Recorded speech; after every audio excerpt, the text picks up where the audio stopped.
Yo, Madison, what's going on, man? How are you? Benny, it's been too long, brother. Good to see you again. Congratulations. I forgive us for a little bit of a delay in the show. James Comey is being arraigned right now. He did plead not guilty, and he may be making a statement to the camera. It's pretty wild that in the timeline of things that happen in D.C., James Comey, it takes this long for him to get punished, and barely. But you just like kind of telling the truth about how DC operates was enough for everybody to like turn on you. Isn't that fascinating? So tell the truth and everyone will attack you. Lie professionally and you're like everyone's best friend. Sick city, man. It's disgusting. I mean, you look at the difference between a guy like Roger Stone, another truth teller. When he was prosecuted by the FBI, he was perp walked out of his building. All of his devices were taken from him. They were cloned and mirrored. He had all kinds of ridiculous stuff going on. James Comey still has all of his hard drives and his cell phones in his possession. He had a very, just subtle, hey, why don't you go ahead and come on in to this, to your pre-trial? Let's see how it's going. You can claim if you're guilty or not guilty.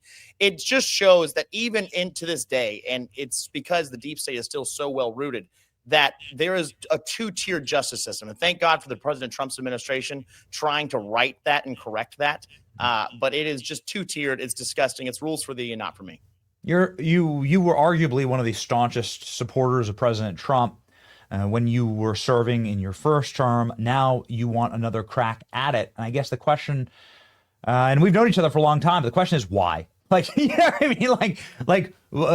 Can it be fixed? Right? I suppose. Elon Musk is like, man, I've had it with DC. Can it be fixed, Madison? You know what, Benny? This is something you and I have discussed before. In just seeing, actually, Benny, let me backtrack for a second. Please. When I found out Byron Donalds was deciding to run for governor, I was juggling if I wanted to do this because, as you said, DC probably can't be fixed. It almost certainly cannot. It's almost too corrupted and almost too evil. And it's not a fun place to live. It's not a fun place to be. Much rather be down here in the free state of Florida.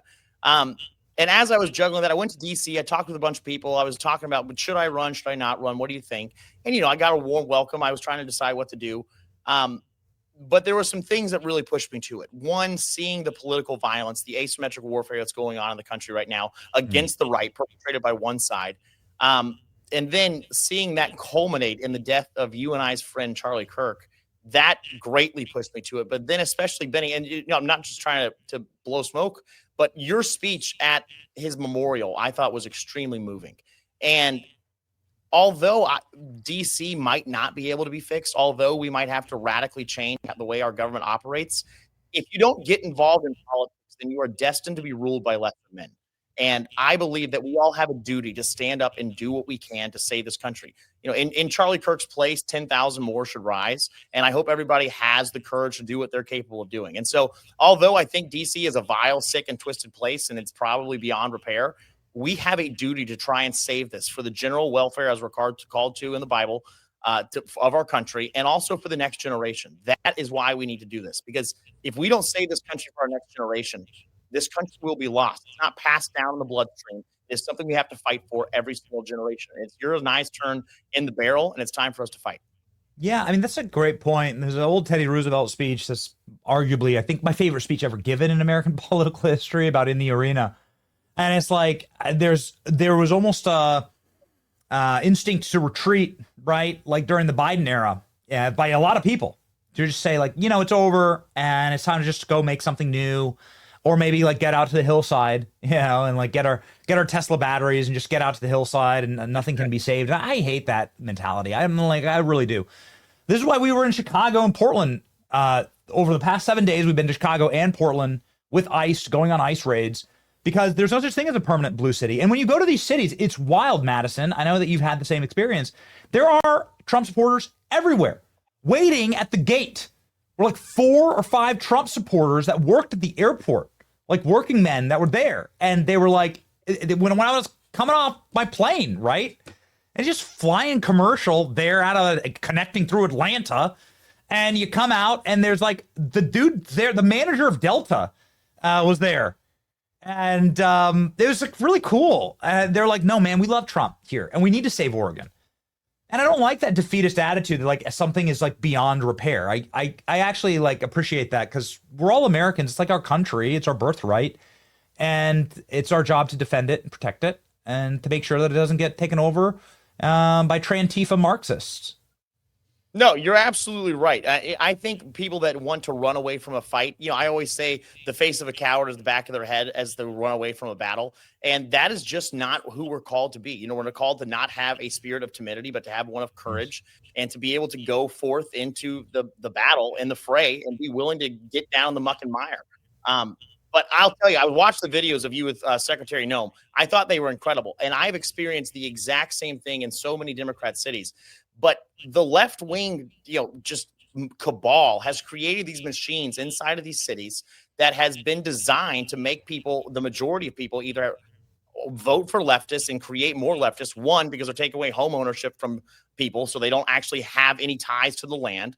Two, they're making sure that they're calling for abortions and the murder of children in the womb so that they have no ties to the next generation of this country. And so that way, of course, if you don't care about the how the country is going to be going because you don't not tied to the land, if you don't care about the next generation, why would you not want to say, oh, give me everything I can get, especially if you have zero morals like these people do?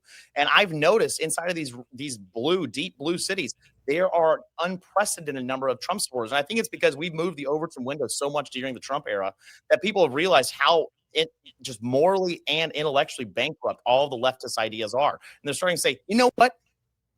My life is not getting better. We've been voting for the left-wing Democrats for probably six decades now, and nothing has gotten better for us or for our city. Maybe it's time to start trying something new. And I think with the actions going on with ICE, trying to get rid of all of the illegal aliens that are voting inside of these cities, I think it's going to make a giant difference. Then also, when you start looking at what ICE is doing around the country, you look at Alligator Alcatraz, it serves dual purpose. One, to get these terrorists out of our country who hate our country. And two, it serves as an American jobs creator, getting these people away to allow Americans and hardworking citizens the ability to be able to compete in this marketplace and be able to get jobs that they would do better and do happily, because American people like to work. The American people are not a lazy bunch of just losers. That's just the people on the very far left. We want to make this country better. Everyone wants to get their hands dirty, and it gives you a sense of honor. There's dignity in hard work.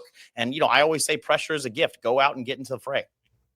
So quickly here, Madison, what would you be bringing to DC? What have you learned over the past couple of cycles? Obviously, you've been plotting this and thinking about this great political return for quite a while. And what does that look like? I think I can offer several things to Southwest Florida. Right after I moved here, about 3 weeks later, I got hit by Hurricane Ian. So I always say I got baptized as a Floridian, got to see the values of the people inside of this district, how much they love their neighbors, how much they want to take care of this America that we live in and our community. And as I was looking at the field of who's trying to run for the seat, I realized that it's going to happen what happens to so many congressmen who have good intentions when they first get to D.C. They get corrupted and co-opted by the leadership, because when they start trying to explain things to you during freshman orientation, it sounds like it makes sense, but it's designed so that the leadership can lead you around like a puppy. So you'll go vote against your values and vote for whatever special interest has their say. And now I love Mike Johnson. I think he does an incredible job. He was my mentor in Congress. And so I'm happy to work under him, happy to support, the America First agenda. But you need someone who can go to Washington, D.C., who's not going to be manipulated, whose price is their life. They can't be bought. And someone who is shrewd enough to make sure that we know how to actually get bills across the line, not just have great pontifications of aggressive speech, but actually be able to deliver real results for the American people. You look down here in Florida, housing prices have gone insanely through the roof. And now you might be asking, what can you do in the federal government? Well, first, tackle the EPA. The EPA has ridiculous mandates on home building products that cause prices to go through the roof. And then also, although it might be outside of conservative doctrine, we have to do something to lower insurance costs in the area. We need better infrastructure all across the world. And I'll tell you, the thing that I want to bring to the table the most is to get our federal government back to its constitutional basis. The federal government should be involved in making sure we never lose a war, and also that we never have to fight a war, that we have amazing trade deals overseas, and that we have great interstate systems. Aside from that, send it all back to the states where people know what their communities actually need. And when I get to Washington, D.C., I will be unapologetically aggressive against the left because, again, they're turned to violence. They want to get rid of our guns because they use guns to murder people. We want to keep our guns because we use our guns to defend ourselves. There is no middle ground against evil. These people have to be completely defeated. Their ideology has to be shown to be bankrupt, both financially, morally, and intellectually. And we have to root out every single member of the deep state that still exists there. That's why I'm actually kind of happy about the shutdown. I think Russ Vought is going to have an amazing opportunity to cut away so much of the pork that is allowing the left-wing Democrats and people like Comey to even still almost be able to have a cushy way to go through this trial. Yeah, it's funny, Madison, the way that you describe it is kind of, I really like Trump 2.0. I like Trump coming back with a vengeance. A little bit wiser, a little bit sharper, and a little bit saltier, more of a chip on his shoulder. That may well be you. So Godspeed in your race, and we'll be following it very, very closely. Not too far from where we live. Little south. Little south. But yeah, we love Naples, man. Godspeed. And man, Benny, I appreciate you so much. Tell your awesome wife I said hello and that she's raising those babies so well. I love you, brother. Talk soon. That's right. Everyone follow Madison Cawthorn right here. 570,000 Americans can't be wrong. Thank you, Madison.